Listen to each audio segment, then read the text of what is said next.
नमस्कार दोस्तों, स्वागत है आपका गब्बर न्यूज में। वित्त विहीन शिक्षक साथियों, कैसे हैं आप लोग। आज हम बात करेंगे शिक्षा के क्षेत्र में कैसी व्यवस्थाएं लागू हैं प्रदेश में, अराजकता, अव्यवस्था और सरकार के इस दिशा में बनाई जा रही अदूरदर्शी नीतियों के बारे में चर्चा करेंगे।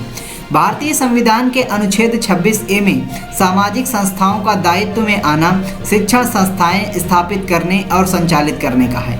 अनुच्छेद 19G के 1 में सरकारों को शिक्षा में एक रूपता लाने का, कुप्रबंध रोकने तथा गुणवत्ता बनाए रखने हेतु अध्यापकों के चयन एवं योग्यता निर्धारण में कुछ हद तक कानून बनाने का अधिकार दिया गया है, किंतु कानून इस हद तक ही रहें जिससे उनकी स्वायत्तता प्रभावित न हो।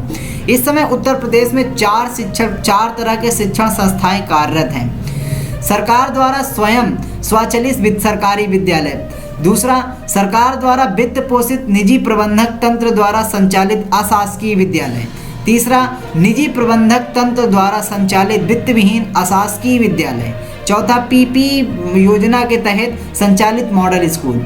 सरकार ने देश में शिक्षा गारंटी योजना का लागू करने के और सभी को निःशुल्क शिक्षा देने का जिम्मा अपने ऊपर लिया है, जबकि सरकार के पास 10% विद्यालयों की भी व्यवस्था नहीं है। इस योजना के तहत 90% निजी स्कूल चला रहे हैं। इस कानून में सरकार चला रहे हैं। मजे की बात यह है कि इन विद्यालयों को मूलभूत आवश्यकताओं, संसाधनों पर 1 रुपये भी सरकार खर्च नहीं करती है।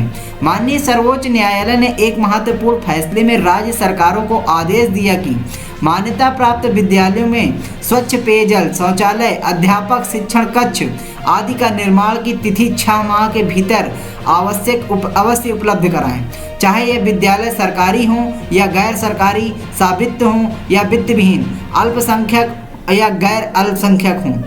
माननीय उच्च न्यायालय ने यह स्पष्ट कर दिया कि यदि 6 महीने में सरकार संसाधन विद्यालयों को नहीं देती तो संस्थाएं सीधे सर्वोच्च न्यायालय में अनुतोष प्राप्त कर सकती हैं। निजी प्रबंधकों द्वारा संचालित वित्त विहीन विद्यालयों के शिक्षक नेता स्वयं को शिक्षकों तथा शिक्षण संस्थानों को हित न चाहकर केवल अपनी नेतागिरी चमकाने चाहते हैं।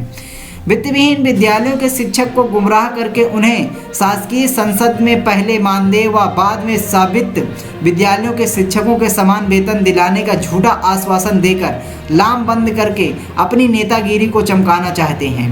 हकीकत यह है कि इस संबंध में सरकार ने शिक्षा गारंटी अधिनियम 2008 में ही स्पष्ट कर कानून बना दिया है कि छात्रों को निःशुल्क शिक्षा दी जाएगी और फीस के प्रति पूर्ति वित्त विहीन विद्यालयों में सरकार करेंगी। यह कानून भी बनाया गया कि स्वायत्त वित्त पोषित विद्यालयों में छात्रों की फीस का निर्धारण विद्यालय करेंगे। आश्चर्य की बात यह है कि 2000 से अद्यतन किसी वित्त विहीन विद्यालय को ना तो फीस निर्धारित की गई और ना ही सरकार ने फीस के प्रति मांग की और ना ही सरकार ने दिया, जबकि सरकार ने प्राइवेट विद्यालयों को 24,000 रुपये प्रति वर्ष तक का ऑडिट की फीस निर्धारित करने की छूट दे रखी है। यदि विद्यालयों में 1,000 रुपये प्रति माह छात्र की फीस सरकार से प्रतिपूर्व लेकर के शिक्षकों को 10 से 15,000 रुपये प्रति माह वेतन नियुक्त किया जाए, तब भी शिक्षण संस्थानों को अतिरिक्त धन की आवश्यकता नहीं होगी। इस सभी प्रकार के संसाधन एवं सरंजाम, अनुसरण एवं सुंदरीकरण की व्यवस्था हो जाएगी, लेकिन इस दिशा में शिक्षक या प्रबंधक तंत्र कोई काम करने और मानदेय देने की बात नहीं करता है। वित्त विहीन शिक्षकों से जुड़ी हर एक खबर प्राप्त करने के लिए आप हमारे YouTube चैनल गब्बर न्यूज़ से जुड़िएगा, क्योंकि वित्त विहीन शिक्षकों से जुड़ी हर एक खबर हम आपके लिए लेकर आते हैं। तो दोस्तों, अभी तक आपने चैनल को सब्सक्राइब नहीं किया तो दोस्तों सब्सक्राइब कीजिएगा। मिलते हैं किसी नई खबर के साथ, तब तक के लिए नमस्कार।